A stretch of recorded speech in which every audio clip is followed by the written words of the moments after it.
lot of nuts! Welcome back, hyenas, to another episode of This Week in Memes. This week, fentanyl. Is it good?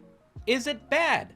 Not something I thought we'd be discussing here on the internet. Last I checked, fentanyl kills you instantly. But for some reason, my favorite science channel made a video recently that says that fentanyl makes you feel good, and now I'm getting mixed signals. Recently, the internet has been enamored with a title and thumbnail combination that you would most likely see on like a shock channel or one of these clickbait YouTube channels just aiming to say the most outlandish thing possible in an effort to garner a click on the website we know as YouTube. But the incredibly popular science channel by the name of Kurzgesagt,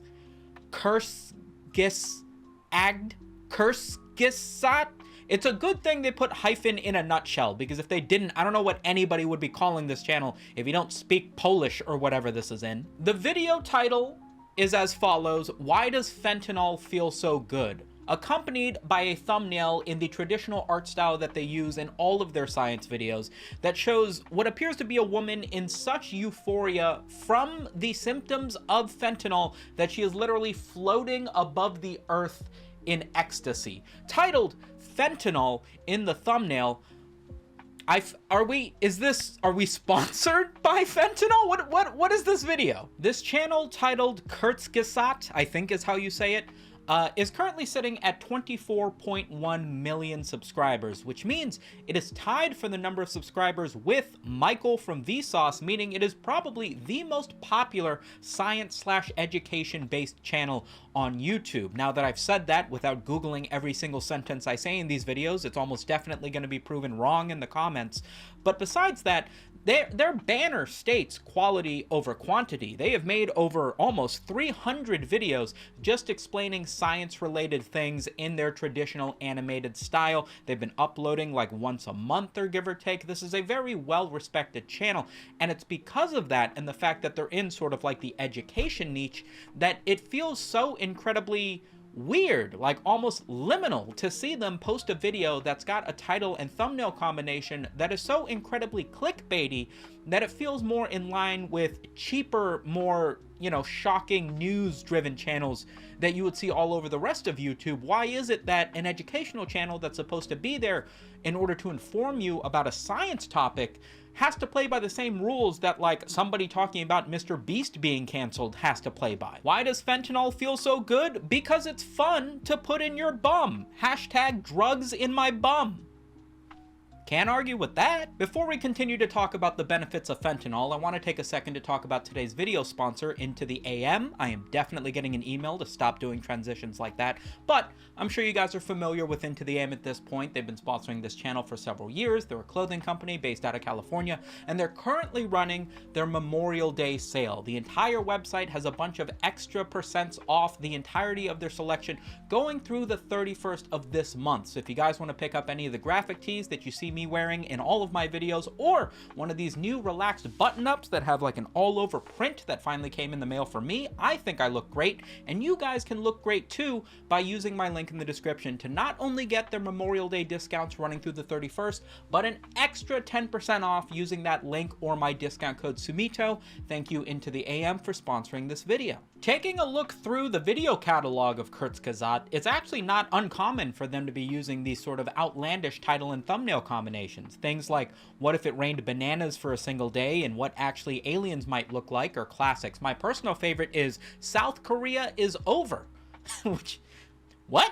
Sorry, are we canceling South Korea? Has South Korea gone woke? Is this video sponsored by North Korea? Judging by the fact that this video has garnered almost 5 million views in the better part of a week, it has already completely outperformed the numbers that most of their videos that are uploaded to their channel do in like a month. So it's clear that they really knocked it out of the park with the whole intrigue and clickability with their title and thumbnail, and at the end of the day, that is actually the goal of making a thumbnail and title here on YouTube, regardless of if this style is more closely associated with like people making drama videos and breaking news headlines and whatever. The reality is when you make videos on YouTube, it isn't enough to be able to stay in your lane, because YouTube doesn't recommend education videos next to education videos. They're going to recommend you right next to the latest Mr. Beast video or the latest video by Mark Rober. Your video, regardless of its title and thumbnail, needs to be able to be as clickable as some of the most clickable videos on YouTube, which has led to animated edutainment videos like Kurzgesagt that are aiming to be sort of like a classroom school lecture about a topic in science, to having to have the same sorts of titles and thumbnails, the same level of clickability as some sort of crazy stunt that Mr. Beast has done. I'm sure anybody who has spent the last decade watching YouTube videos on and off, as most of us have been, especially if you're watching me right now, are well aware of this change to YouTube. With TikTok becoming as prolific as it has been, the number of subscribers that you have on YouTube don't actually matter as much as the individual video's ability to be clicked, given that the homepage for most everybody is no longer the list of people that you're subscribed to, but rather an algorithmically fit provided thing by YouTube. You are recommended the videos that you're going to watch by YouTube, and they're the ones who decide what ends up on your front page and ultimately the choices that you are able to click on. As a result, people don't need to rely on the fact that they have 24 million subscribers. It's not enough. Rather, they still need to play the game of getting you to trick you into clicking on one of their videos. You might not necessarily be interested in clicking on a video that was just titled "Fentanyl is bad," but rather, through all of the Mr. Beastification of titles and thumbnails, they're able to get you to click on a video talking about why fentanyl is bad by baiting you in with a title and thumbnail that almost implies that fentanyl is good. Now, obviously, of the 24 million people that have subscribed to Kurzgesagt, this combination of title and thumbnail has done so well that it has absolutely breached the protocol of everybody subscribed and has now reached and leaked into mainstream media. People who haven't watched a Kurzgesagt video in forever, or ever really, are now seeing this title and thumbnail recommended on their homepage or shared by other people as a result of just how outlandish it is. And ultimately, that has resulted in more people clicking and watching this video and receiving the education of which it provides on the negative sides of fentanyl that you can't really blame them, right? One of the most popular Twitter posts that were pointing out how ridiculous this title and thumbnail combination is by @madsposting, which stated, "What happened to this channel, bro?" alluding to the fact that Kurzgesagt's educational videos have now started to garner the same level of clickbait that you would expect out of the aforementioned niches of channels that you would see. They were replied to by the official Kurzgesagt Twitter account, to which they said, "We stopped holding back, bro," which is very much true. As we've discussed at length at this point, if you want to be able to survive on YouTube and garner the sorts of viewership that can lead into videos that are animated for 15 minutes, probably costing tens of thousands of dollars at this point, you kind of have to make sure that you get a return on that investment, and if that means making sure that your title and thumbnail combination is in line with most of the rest of the website, that's just part of the game. Clicking on Kurzgesagt's Twitter account, you can see a post that they make where they state, "Fentanyl isn't the ultimate high, it's garbage heroin. Shorter, deadlier, more addictive, and it's killing people who were never meant to take it. Our latest video dives into the trap behind the deadliest drug in US history," which is a great summarization of what the video is actually about. They spend absolutely no time talking about the benefits of how great it is to be high on heroin, as the title and thumbnail may lead you to believe. Rather, obviously, this education channel spends all of their time talking about the negatives of one of the most dangerous drugs that are dangerous even if you just try it once. But this Twitter post is nowhere near as clicky, does not make for any much better of a YouTube title, even if that was sort of like the more accurate, true representation of the content within it.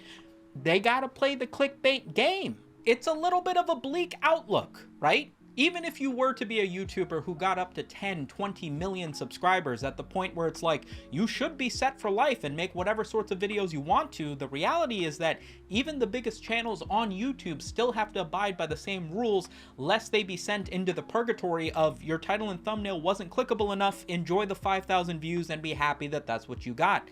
Instead, everybody needs to be on the same competitive edge of making the most clickable titles and thumbnails possible, which has led to these absolute hyperboles of what the video actually contains in an effort to get you to click it next to the next completely hyperbolized version of whatever that YouTube video might be. It sort of sucks, I uploaded a video talking about my experience watching Beast Games with this thumbnail titled something like I watched Beast Games and it wasn't good or whatever, and it did probably like 20,000 views in the first couple of days that I uploaded it, which is fine for my channel. But for whatever reason, I was taking the time that I do every couple of months to update some thumbnails when I have time to sit down with Photoshop, and I changed it to this thumbnail and titled it Beast Games is a $5 million waste of money, which isn't exactly what I focus on the video, but it's something I thought of in the moment, and I was like, this is a little bit more clickable. And basically the second that I changed that title and thumbnail, this video shot up and now has like 70 or 80,000 views. Literally tripled the viewership slash income slash subscriber gain and everything, just because I decided to open Photoshop a second time and slightly tweak the title and thumbnail to be something more clickable. Admittedly, this first title and thumbnail kind of sucks, but it's only with the retrospective of like, maybe I should frame it this way. Was that video able to do as well as it did? So like, despite the fact that my channel is the same size and that video is the exact same video, skyrocketed the views just because of the title and thumbnail, it's kind of crazy how much of a difference it makes. Hypothetical situation. You're locked in like a jail cell or something, kept prisoner. You have a stick at your disposal, and outside of your cell, you notice a loaf of bread and the key to your jail cell. Now, presumably you've been in here for months, probably starving. I don't know how you ended up in this situation, but maybe pay off the tacos that you financed using Klarna and you wouldn't find yourself in such a situation. This image has found itself growing in popularity online because the prisoner in this image seems to be reaching for the bread. Why? Obviously, this post is making reference to a meme that I love to talk about, which is you see $1 million on a table and a book that tells you how to make $1 million. Which one are you taking? And pretty much everybody answers, obviously, I would take the $1 million, despite the fact that the whole ideology behind this question is that you should choose the ability to make $1 million, i.e. the book that teaches you to do so, and then you can make way more than $1 million. But I think that this newfound example of showcasing the immediate gratification of the $1 million, now symbolized by a loaf of bread, rather than the knowledge and the freedom to be able to make tons of money, represented by the key to your jail cell so that you are no longer trapped in this room where you can only ever opt for whatever is put in front of you, makes a little bit more, like, it's still kind of like a stupid hypothetical situation, but it's a little bit more obvious the choice that this dude should be making. Why in God's name are you opting for the bread? Get out of the cell that you're trapped in. Obviously, the internet has grown tired of these fake motivational, pseudo-intellectual, philosophical debates about whether it makes sense to take the book or the money, the bread or the key. It has led to people responding to this hypothetical situation with, it's very obvious why the prisoner didn't choose the key over the bread. It's because there is cum on the bread, and therefore he's opting for the bread. My favorite example of this is that it's very obvious why the prisoner would choose the bread. The bread tastes better than the key. Why would he opt for the key? It's gonna taste terrible. He won't even be able to chew it. One of my favorite stories recently has been the story of Klarna, which is an application, a website, what have you, that allows you to make purchases and they easily split it into 4 interest-free payments. Effectively, it's a buy now, pay later service. Think of it just like a credit card. It's the whole ideology of it being interest-free that makes it so that you can buy something that maybe you gotta wait for another paycheck or two to actually be able to afford responsibly, and it makes it so that you can split it over 4 payments. Pretty straightforward. Given that the application is interest-free, I don't exactly know how they make money, but early this year, they partnered with DoorDash, making it so that you can buy food and then finance it, leading to hilarious screenshots that I showed earlier of people grabbing like tacos and then paying off their tacos in 4 monthly installments. These guys are making $1.30 payments over the course of 4 months to be able to buy DoorDash tacos. It is the funniest thing that I have ever seen. Recently, there was a headline that stated that Klarna is now currently something like $80 million in debt because people were signing up to finance their DoorDash payments. Still a hilarious sentence, I can't believe I'm speaking. And evidently everybody has just stopped paying back Klarna. Like, I don't know what was the game plan here? What do you think was gonna happen? People have been taking images of popular finance correction YouTubers such as Caleb Hammer and Grant